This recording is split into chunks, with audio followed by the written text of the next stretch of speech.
After getting ready for the event, Kyle finally arrives at the main mansion, where he's warmly welcomed by other guests of his age. A guy with brown hair introduces himself as Myers, while the one with purple hair says he's the second son of the Neyron family.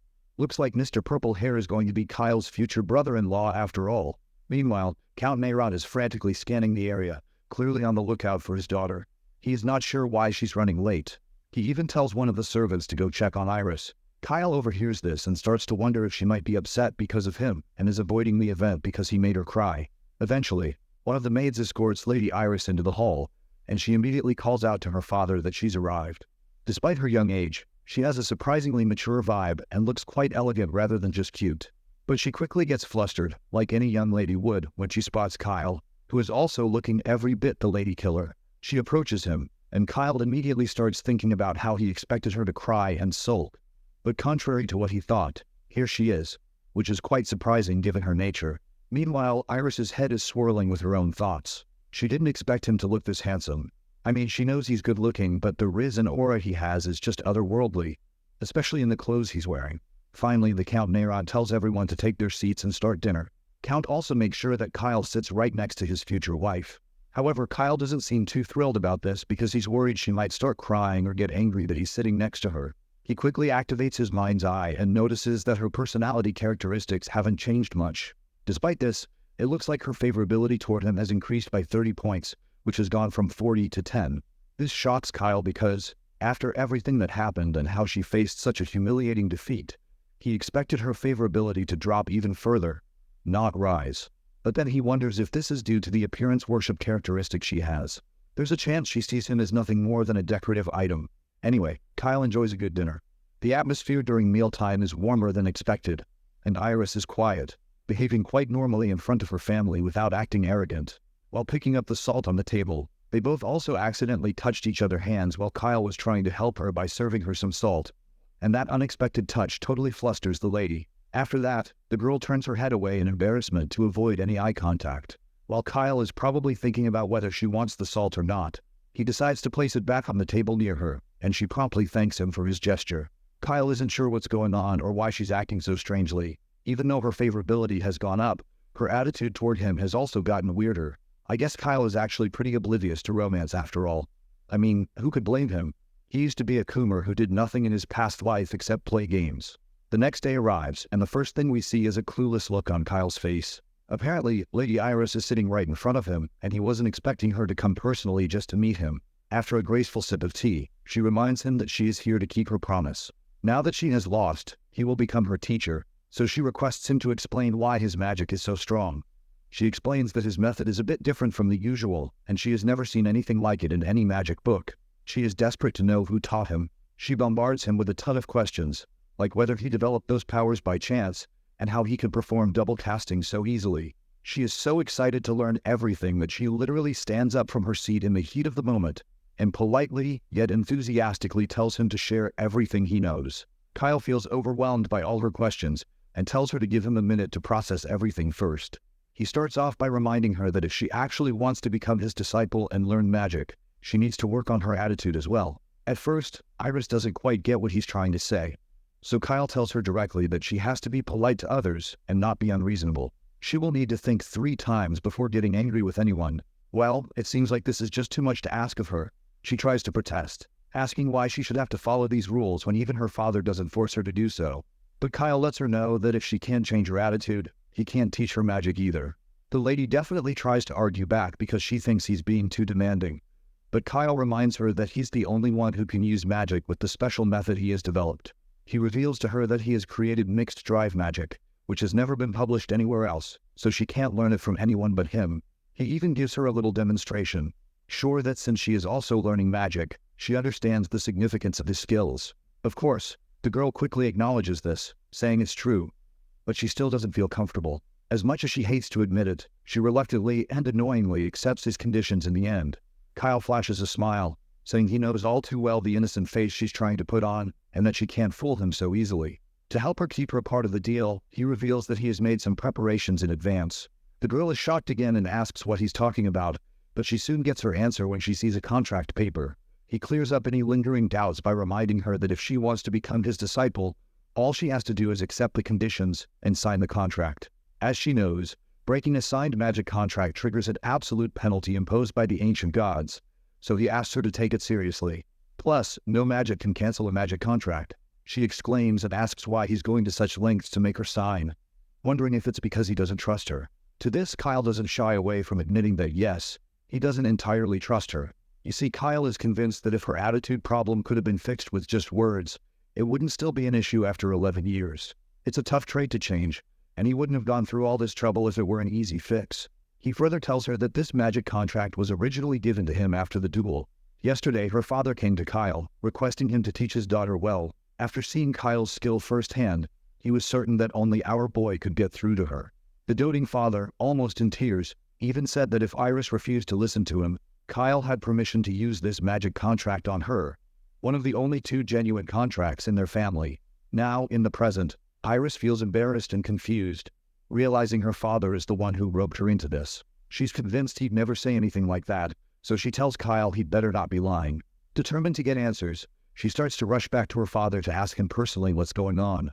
Kyle just sits as she begins to head off, but then he lets out a tired sigh. He calls out, telling her to stop right there, adding that if she turns back now, their contract will be null and void, and if that happens, he won't be able to see her again, let alone teach her any magic. This news catches Airciel completely off guard. Kyle, however, remains firm and tells her to decide now. He asks if she's going to sign and learn his magic, or if she'll refuse and leave this room for good. He makes it clear that if she chooses the latter, they'll never meet again. He asks her one last time if she wants to learn magic, or will she refuse and leave this room, after which they'll never see each other again. Kyle smiles inwardly, thinking this might be her last day of throwing tantrums and putting on an attitude, and he's looking forward to seeing her change for the better. He knows that while Iris has a rare SSS-class talent, if her character keeps causing trouble, he'll have no choice but to give up on her. He needs trustworthy colleagues and subordinates, not someone he has to constantly appease in every situation. Iris, on the other hand, finally gathers the courage to speak. After taking the pen in hand, she stubbornly declares that if she says she'll do something, she'll do it. With that, she finally begins reading the contract, albeit reluctantly. Kyle just gives her a smile and tells her to make sure she reads all the terms carefully before signing. In the contract, Party A is Kyle, while Party B represents Iris. As we look at the contract page, it's no wonder she's feeling reluctant to sign. The terms go way beyond what she can tolerate, and if she breaks any of the outlined rules, she'll face a stomachache as a penalty. The girl asks if stomachaches are really necessary, to which Kyle just smiles and says a little stomachache won't be so bad. Even Iris seems a bit surprised by this. She expected the penalty to be more dangerous, but this is actually something she thinks she can handle. So, eventually, she agrees to the terms, figuring that since the pain won't be severe, she doesn't have to worry too much about following everything strictly. But then, something suddenly strikes her, and she notices that the penalty for Rule 7 is pretty strict. She'll have her magic circle terminated if she doesn't follow it. She asks if she'll have to join the battle, and Kyle confirms it without hesitation, reminding her that if she's afraid of fighting, there's no need for her to learn stronger magic. He raises a question, asking why she even wants to learn magic. She goes quiet for a moment, then admits that she wants to be better than others because she enjoys beating and subduing them. She wants everyone to look up to her and admire her, as she's always loved being the center of attention. That's why she started studying magic in the first place. But lately, learning magic has become fun for its own sake. She started to enjoy learning new things and improving herself, so studying all night wouldn't even feel difficult. Kyle is blown away by her perspective, and a smirk spreads across his face as he sees the extraordinary desire to win and improve shining on her face. He's genuinely looking forward to seeing her transformation. You see, the best aptitude for becoming a mage doesn't depend on the amount of magical power one possesses, but rather on intellectual curiosity, eagerness to learn about magic, and a desire for power. Without these qualities, she won't become stronger. These are the traits that accompany Mana. She wants stronger magic and greater power, and with that resolve, she finally signs the contract. Both the contract and the pen magically float in the air and fly directly toward Kyle. He extends his hand for a shake, looking forward to working with her in the future, hoping that Iris will become a strong companion of his. For a moment, she remains quiet, but when the words truly sink in, she feels totally embarrassed at the prospect of being his companion. She freaks out so much that her long ponytails nearly come undone. Kyle tries to clear the air by reminding her that he didn't mean companions like that, but just as part of the team. However, Iris tells him he should have chosen his words more carefully. Now that they're done, she abruptly leaves the room, and it seems this clueless guy still has no idea why she acted that way. Even his knight standing behind him gets it, thinking Kyle could stand to be a bit more careful with his words, especially with a face as handsome like his. And then there's Erciel, who doesn't look too thrilled about the new competition in this unrequited love. Later that night, Erciel bluntly asks Kyle if he's planning to marry Iris. Of course, this unexpected question nearly chokes him, and he exclaims, asking what in the world she's talking about. He reminds her that Iris is only 11, and he himself is just 13. They're not even at the age to think about marriage. It seems Kyle still has no clue why Erciel would ask him such a question, and he just wonders why everyone is so eager to get him married off so young. Erciel then asks if he's really not thinking about it, to which he responds that he is not. Besides, he has way too much work to do right now. Meanwhile, in the back of his mind, he's thinking about how the world could end soon, and he doesn't have time for dating or marriage. So he simply tells this curious girl that he'll think about marriage and stuff like that after he's at least 18.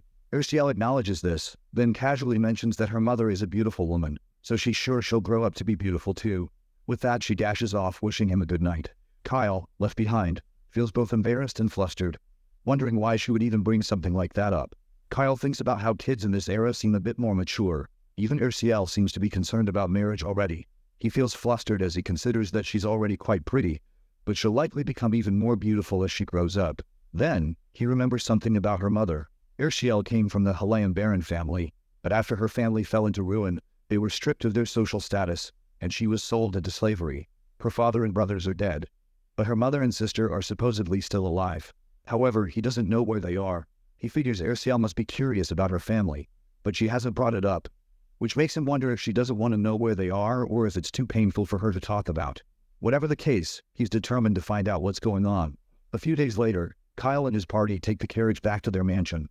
As it rolls off, Kyle waves his final goodbyes to Count Neyron and his family. Iris feels a pang of sadness and wonders why Kyle had to leave so urgently. He could have stayed a few more days. Seeing her expression, the Count can't help but notice how much his daughter seems to like Kyle. He tries to cheer her up, telling her not to be too upset since Kyle will be back next month to teach her magic. Annoyed and embarrassed by her father's comment, Iris insists she doesn't like Kyle at all, just finds him annoying. She even tries to act nonchalant, saying that when he comes next month, she won't even open the door for him. But right at that moment, she feels a sharp ache in her stomach that makes her double over and collapse to the ground in pain. The Count remembers Kyle's words about how Iris should think 3 times before getting angry, otherwise her stomach would hurt. This makes him believe that the stomach ache she's feeling must be from the magic contract. He quickly tells her not to be angry and to think 3 times before saying anything irrational. If she holds back her anger, her stomach will stop hurting. But of course, how could she not be angry? She can't help but tear up and calls Kyle a jerk. She's so loud that even Kyle can hear her from his carriage, and he can't help but think someone is cursing him from afar. After that memorable stay at Count Neyron's mansion, Kyle and his friends finally return to Enfilim. The first thing we see is Kyle's bewildered expression. He looks shocked because his brother Abel has apparently bought a massive amount of grain from Enfilim for some unknown reason. Kyle's pretty sure he never mentioned anything about the dew famine to his brother, so he can't understand why Abel would suddenly buy grain. Abel explains that after listening to his little brother, he just had a strong gut feeling about it, so he decided to buy some too. When Kyle asks how much he bought, Abel gestures with his fingers, though it's hard to make out exactly what Abel is trying to say since the scene is blurred.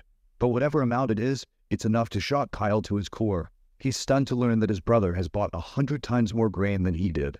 Abel just says he had a feeling that the more he bought, the better it would be. Abel further reassures Kyle that even if he ends up suffering a loss on the grain, he won't blame his little brother since the decision to buy all that grain was entirely his own. Kyle acknowledges this and confirms that he's not really worried about that. In fact, he can't shake the thought of how Abel is going to rake in some serious profit. Out of curiosity, Kyle tells his brother that he's sure Abel could win anything just by buying a lottery ticket once, to which Abel replies that he's never thought of buying a lottery ticket because it doesn't suit someone of his status. Of course, he's never tried it since he's already quite rich. Kyle feels kind of jealous as he admires the foresight and luck his brother seems to have. The scene then transitions to the training grounds, where we see someone swinging a sword like a total Chad. This sword swinger is none other than Kyle's father, whose name I seem to have forgotten. Kyle arrives on the scene, looking as if he's been summoned by his father. His father asks if his trip to Enfilim went well, to which Kyle replies that he's grateful to Count Neyron for treating him so well, and that he had a comfortable stay. While wiping the sweat from his face, the father states that he just received a letter from Count Neyron, where he learned that Kyle promised to teach Lady Iris magic. Kyle acknowledges this and adds that it sort of just happened by fate, explaining that the daughter of that house is quite a unique and talented lady. His father believes this could be a good experience for him, so he encourages Kyle to try his best in teaching her. However, Kyle starts to imagine Iris's arrogant personality and isn't so sure he can actually have a good experience with her. Kyle further asks his father if the Count mentioned anything else besides the magic lessons. His father thinks for a moment, then recalls that Count Neyron did bring up the subject of Lady Iris in a possible engagement. However, he assures Kyle that it's not the Keltarian family tradition to get engaged so early, especially when neither of the elder sons are engaged yet. This comes as a big relief to Kyle, who's been trying to avoid the topic for a while. He agrees with his father, stating that there's still a lot he has to learn. He further reminds his father that he needs to make up for the time he lost due to his past illness, so he hopes his father can convince the Count to hold off on any engagement plans for now. His father agrees, and Kyle thanks him sincerely. Kyle lets out a sigh of relief, glad to realize there won't be any more engagement talks after this. His father calls out to him again, reminding him that he has no intention of forcing him into a political marriage. Kyle is puzzled by this statement and asks for clarification. His father then explains that he was never officially married to Kyle's mother, and it wasn't due to her low status, but rather because she never intended to marry him. She went along with it, had children, but never formalized the marriage. Kyle's father tried to ask her about her reasons and reassured her that he didn't care about her social status, emphasizing that there wouldn't be any issues since she was going to give birth to the successor of the Keltarian family. He mentioned that even his subordinates supported his decision to marry her. However, Kyle's mother told him that she had been the late Marchioness's maid and wished to apologize to the former Marchioness. She expressed that she didn't think she could face the two young masters, who had just recently lost their mother. It seems like Marchioness was the former wife of Kyle's father, and that Abel and Adolf belonged to her. This explains why Kyle has white hair, while his older brothers have blonde hair. Marquis then tells his son that he loved his mother, which is why he was born. He advises Kyle that when choosing a spouse, he might consider the family's benefits, but he doesn't necessarily need to worry about differences in status. His father promises to support him in any case, no matter what. He assures his son that he means it. Whatever decision Kyle makes, he will be by his side to support him. All this talk leaves Kyle speechless, as it was totally unexpected from the Marquis. He wonders if the Marquis actually has a doting father's heart after all, and if he feels some sympathy for him. However, this can't be true, because the youngest child is usually never considered a candidate for succession due to their lack of influence. If the youngest child marries the daughter of a powerful family and gains great influence, there is a high possibility of conflict arising over succession.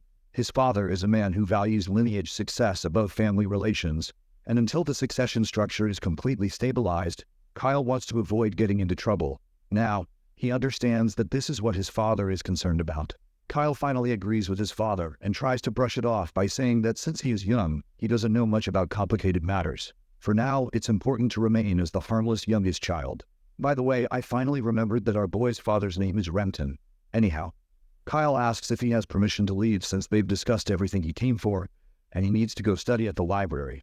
When Remton gives Kyle permission to leave, our boy begins to stride out of the place promptly. As Remton watches Kyle leave, he reflects on how quickly his son changed the subject when his mother was mentioned. What bothers him even more is that Kyle doesn't even call him father. He pulls out a pendant, and as we take a closer look, we see a photo of Kyle's mother, Aisha. Gazing at her image, Remton wonders if she too harbored resentment toward him. Meanwhile, as Kyle walks through the quiet corridor, he replays his father's words about supporting him in his mind. For a brief moment, he considers whether Remton might actually care about him. But just as he is thinking it through, he snaps back to reality, suddenly remembering he forgot to tell his father about the loot he got from the dungeon. He completely overlooked it because of the topic his father brought up. Kyle wonders if he should go back and share everything, but the thought of talking to his father again leaves him hesitant. He had instructed Leonhardt not to inform the Marquis about the dungeon until Kyle reported in himself, and now our boy is curious to see if Leonhardt will honor his word or prioritize his loyalty to the Marquis. Still uncertain about whether he should report to his father or handle the matter on his own, his mind is conflicted between heading to the library or talking about the dungeon. As he wrestles with these thoughts, he unexpectedly bumps into someone. The man Kyle collided with apologizes, but as this newcomer takes a closer look, he realizes it's Kyle. It doesn't take long for Kyle to recognize that the person in front of him is Duke Seltarian, the third son of the family. Kyle finds it amusing that just as the topic of their mother comes up, he coincidentally runs into his third brother. He can't help but notice how much taller the third son has gotten since the last time they met. Even though Duke is only 2 years older than Kyle, he still is in much better shape. Kyle figures it must be due to the training he's received as a knight from a young age. He's heard that the third son became a junior officer not long ago. The big bro Duke then promptly asks Kyle why he's here, given that their father has explicitly instructed him not to approach the main building. Kyle explains that he was released from detention by their father's decision after he recognized his achievements in serving the citizens. Duke is clearly unsure of what that means, so he bluntly asks Kyle what he's planning to cook next, and what kind of trouble he's trying to stir up by pretending to be mature this time. Well, there you go again. This guy seems like a big bully, bro. To understand why the third son seems so hostile toward Kyle, we learn that the Duke resented his little brother, Kyle, who was 2 years younger, and always caused their mother, Aisha, constant worry. Her health declined from the stress of fearing that Kyle might die young. One day, while the Duke was grappling with guilt over their mother's coldness, Kyle stormed in and casually asked why their mother was so quiet. That's when the third son broke the news to him that their mother had passed away. Kyle, who had been spoiled and somewhat insensitive back then, just chuckled in response, remarking that he never thought she'd die before him. This infuriated the third son, who lashed out, pinning Kyle to the wall and yelling at him for speaking so carelessly about someone who had cared about him for so long. The Duke blamed Kyle for their mother's death, but Kyle got angry and jerked his brother's hands away in order to free himself. He made it clear that if their mother died because of him, then whose fault was it that he could die at any moment? He believed it was somewhat his mother's fault for bringing him into the world with this kind of body. The Duke's patience wore thin, and he punched Kyle hard in the face, sending him crashing to the ground. He called Kyle worse than an animal and said that he had only held back all this time because of their mother, but he wouldn't let Kyle cross any more limits now. With that, he decided to walk away after stating that he does not have any younger siblings anymore. In the present moment, Kyle finally understands why the Duke hates him so much, and he is sure that this kind of conflict won't be resolved easily. The Duke continues his taunts, calling Kyle out for pretending to be mature. He tells him to just get lost and never come back to the main building again. Even though Kyle understands the reasons behind his brother's hostility, he isn't going to act like a punching bag for his insults. So, he responds to his big brother by saying that since the head of the household has officially released him from his confinement and allowed him to enter the main building, what the Duke is demanding is basically a challenge to the authority of the house's head. To drive his point home, Kyle asks if the Duke's orders are more important than those of the head of the household. This remark not only silences the Duke for a moment, but also annoys him to no end. He balls out his fist in frustration, ready to hit Kyle, but his attempt fails when Adolf suddenly appears and grabs the Duke's hand midair before it can connect with Kyle's face. Kyle is shocked to see Adolf here because he didn't even notice him coming. Meanwhile, the Duke looks completely bewildered at his big brother's sudden appearance. Adolf tells the Duke that hitting young people isn't fitting for someone like him, especially not in the main building where their father is present. The third son's eyes well up with fear, and he doesn't waste any time before apologizing. But Adolf tells him to apologize to Kyle, not him. Not surprisingly, the Duke refuses to apologize to Kyle. After offering a half-hearted apology to his big brother again, he decides to take his leave, leaving Kyle in silence, completely confused about what just happened. Adolf reflects on how stubborn the Duke is and wonders who he takes after to be that way. Meanwhile, Kyle can't help but shoot dubious looks at Adolf for conveniently popping up out of nowhere, making him wonder if Adolf had been watching them from afar all along. Anyhow, Adolf asks Kyle if he's hurt anywhere and assures him that the Duke doesn't usually act like that. Kyle acknowledges this and admits he has made a lot of mistakes in the past, so it's understandable that the Duke doesn't believe him. That's when Adolf puts his hand on Kyle's tiny shoulder and leans in closer to whisper in his ear that he trusts his little brother. Kyle thanks his big bro outwardly, but inwardly, this is exactly what he wanted to hear. Adolf then reveals that the Duke has been learning swordsmanship from him lately, but no matter how much the Duke trains, his skills don't seem to improve. It's like he's reached his limit due to his average talent in aura. With that said, Adolf reminds Kyle that he's a mage who has overcome his Hermamu disability and is now on a completely different level than the average Duke. The fact that Adolf is saying all this shows he finds Kyle more interesting and wants to teach him swordsmanship instead of the Duke. He suggests that since the Duke and Kyle don't get along well, he can teach them separately. Kyle is surprised to hear that the Duke is learning swordsmanship from Adolf, but he can also sense that Adolf intends for him to clash with the Duke, and he sees right through it. So Kyle just laughs it off, saying he's still only in the first circle and has a lot more to learn in the future. For now, he wants to head to the library, so he takes his leave. As he walks, he still wonders why Adolf is interested in teaching an average person like Duke anything. You see, Adolf is definitely not the type to take good care of his younger brother, and there's no reason for him to go through all that trouble just to provoke Kyle. In the Fantasy Defense's original storyline, the Duke doesn't survive any of the roots after the rebellion. And was it just a coincidence that Adolf killed the Duke in every rout? It seems unlikely. This makes Kyle certain that the Duke might be hiding a secret he doesn't know about. The scene then transitions to the beautiful countryside, a serene place where I wish to live my life. There, we meet Leonhard in casual clothes, carrying a parcel with him, to find out what he's doing away from the mansion. The scene flashes back a bit to when he had a conversation with Rempton. He reveals to his senior that Kyle did well in Enfilum. Rempton acknowledges this, and reflects how this report also matches what Count Neyron mentioned in his letter. He then asks Leonhard if anything else interesting happened on the way there, or during the return to the mansion. The knight goes quiet for a moment, hesitating to respond. He remembers the promise he made with Kyle about keeping the dungeon and the loot a secret for now, so he responds accordingly that there wasn't anything else noteworthy either. They only encountered a few low-level monsters, but they were not that threatening. The head of the family smiles to hear this and tells the knight to take good care of Kyle. He feels relieved that someone as capable as Leonhard is by Kyle's side. Back in the present, Leonhard reflects on how he ended up prioritizing Kyle's orders over his master's. We also learn that he's here to meet his father. At that moment, a man calls out to him, and when Leonhard looks up, he spots his father in front of him. Once they both sit down to catch up, his father asks how long he'll be on vacation this time, to which Leonhard replies that he'll be free for about half a day. His father is not really thrilled to hear this, since it's been forever when they spent time together. Leonhard responds that he'll come whenever he has time. His father then mentions that he's heard a rumor that the little young Master Kyle has suddenly matured a bit these days. This unexpected question startles Leonhard at first, but he quickly agrees with his father, claiming that Kyle has indeed become much more dignified lately. He further mentions that he didn't expect to end up escorting Kyle for this long. Initially, his plan after escorting Lord Kyle once was to return to the Knights of the Keltarian and continue his work. His father looks at him and can read the confusion on his face, so he tries to open up. He asks his son if his thoughts have changed since then. To this, Leonhard admits he's not quite sure what he wants to do. His mind then wanders back to a time when Kyle decided to provide him with a new sword. Kyle tells him that the sword he used before was too weak to handle the aura of an upper-level expert knight. If he poured everything he had into it, the sword would break, so he always had to suppress his aura to some extent. Leonhard asks how he knows about this, to which Kyle replies that he has studied similar topics because mages need a basic understanding of not only magic, but also aura. The truth to be told, our boy learned all this after playing this game all day. Kyle then further states that Leonhard has been lacking a new sword for quite some time now.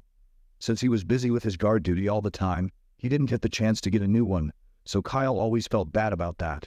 But now that Leonhard has a new sword, he feels quite relieved. Leonhard is rendered speechless in response, and quickly assures Kyle that even if what he said is true, he shouldn't feel bad just because of him. But Kyle wins over Leonhard's heart even more when he flashes a smile and expresses how deeply he cares about his knight. Those words, "my knight," strike a deep chord with Leonhard, as he'd never heard anything so heartfelt from a Marquis before. In the present, Leonhard reflects on how Marquis Rempton has many loyal aides who have been by his side since his youth. Leonhard has always felt a bit left out, knowing he can't truly find his place among them, whether it's skill level or his bond with the Marquis. He feels he has nothing that compares to those around him. But that's when his father clears up his confusion, encouraging him to just do whatever he wants, and if he wants to stick with Kyle, he should gladly do so. His father reminds him of how it was the same when he joined the Knights Academy. Although they belonged to a baron family, they were nobles only in name. The family's circumstances weren't good back then, and they didn't have the luxury of hiring a proper swordsmanship instructor. However, when Leonhard turned 15, he took the entrance exam on his own, passed it, and became a knight. His father reminds him that the answer is already in his heart. He just hasn't been able to say it yet. He tells Leonhard to feel confident in whatever decision he makes, assuring him that the Marquis would understand the reasons behind his choice. Then his father asks if he's the only knight the Marquis has. Leonhard replies that there isn't a simple answer to that question, but he does agree that for Kyle, he is the only knight they have. Just as they're chatting away, they hook a fish, and it looks like they're going to have a good catch for dinner after all. Meanwhile, back at the mansion, the first thing we see is Adolf's shocked face when he learns that Abel came to recruit Kyle. He quickly tosses the book away he was holding and asks Kyle if he agreed to it, to which Kyle reassures him positively, saying if that were the case, he wouldn't have come here to report this news. Kyle feels annoyed at how Abel tossed the book aside like this, but he does not express his disapproval out loud. Instead, he responds to his brother's question, explaining that he was just as surprised when brother Abel suddenly approached him and invited him to join. He admits that, given the big age difference, brother Abel had never spoken to him before, so it was a little intimidating. Adolf then responds with a cold, annoyed tone, saying there's no way Abel would approach him without some ulterior motive. He goes on, claiming that Abel has always been like that and never moves unless there's a benefit involved. He's sure Abel must have noticed Kyle learning magic, which is why he's now acting like an older brother. Adolf reminds Kyle that during the entire time he was sick, Abel never once came to check on him. As Adolf continues trying to persuade Kyle by pointing out how awful Abel's character is, our boy is left speechless, not sure what to say. After losing one of his greatest men, Baron Jerome gone, losing another capable person would be a shame, so he can't afford to lose Kyle to Abel. Even though Kyle is still just a one-circle mage, Adolf sees tons of potential in him. Kyle, meanwhile, smiles inwardly, noticing how Adolf criticizes Abel for not visiting him while he was sick, when the same could be said for Adolf, who also never came to check on him. Kyle reflects on how both of his brothers only seem to approach him when they need something, but he realizes he's guilty of the same thing, especially since he wants to defeat the Dark Immortal threatening the safety of the continent. So the power of the renowned swordsmanship of Kelterion is absolutely necessary for that. However, for the survival of their family, Adolf should be the one to take a hit. Adolf mentions that Abel has been acting shady lately, noting rumors that he's bought a lot of grain from Enphalum. It's puzzling, and he can't figure out why Abel would need such large quantities. Kyle adds that he too bought grain for his magic research, suggesting there's a chance Abel might also be trying to study magic like him. But Adolf quickly reminds him that Abel doesn't have a magic circle. We can tell that Kyle is just bluffing about the whole magic learning thing. But it seems Adolf has bought the lie and thinks that Kyle just doesn't realize that Abel doesn't have a circle. Kyle keeps playing along, apologizing and saying he doesn't know much about Abel. Anyway, Adolf grabs the book Kyle tossed earlier and tells his brother that they need to grow even more in the future. He asks Kyle to help his big brother grow up quickly. Kyle grins widely as he grabs the book and agrees, saying he'll definitely help his big brother. With that, he decides to head out for now. Meanwhile, outside the door, we see Ursiel standing there. Just as she's waiting, Daisy arrives and immediately starts explaining herself. She tells Ursiel that her family has been taken hostage by Adolf, and if she doesn't do as he says, he'll do anything to achieve his goals. So, she felt she had no choice but to comply. But Ursiel flatly tells her not to show up in front of Lord Kyle again. Daisy grows impatient, and her face twists with annoyance as she reminds Ursiel that since she doesn't have any family, she does not have to worry about it either, which explains why Ursiel can't understand her predicament. Ursiel stands her ground, and does not let Daisy's words sway her, while Daisy storms off after dropping those brutal bombs. Right at that moment, Ursiel's familiar arrives after sensing the emotional turmoil she's feeling inside, since her pet is closely tied to her emotions. The little familiar tries to cheer her up, but Ursiel reassures her that she isn't offended by anything Daisy said. As long as she has Kyle by her side, she doesn't feel alone at all. The little furball asks her about her family, and Ursiel replies that they're hard to find, and she doesn't even know if they're alive. Besides, she doesn't want to cause any more trouble for Lord Kyle. She knows what happens to the women who are sold off, and if she hadn't met Kyle back then, she might not have been here to see this day. So, she's determined to become stronger for Lord Kyle, the one who saved her.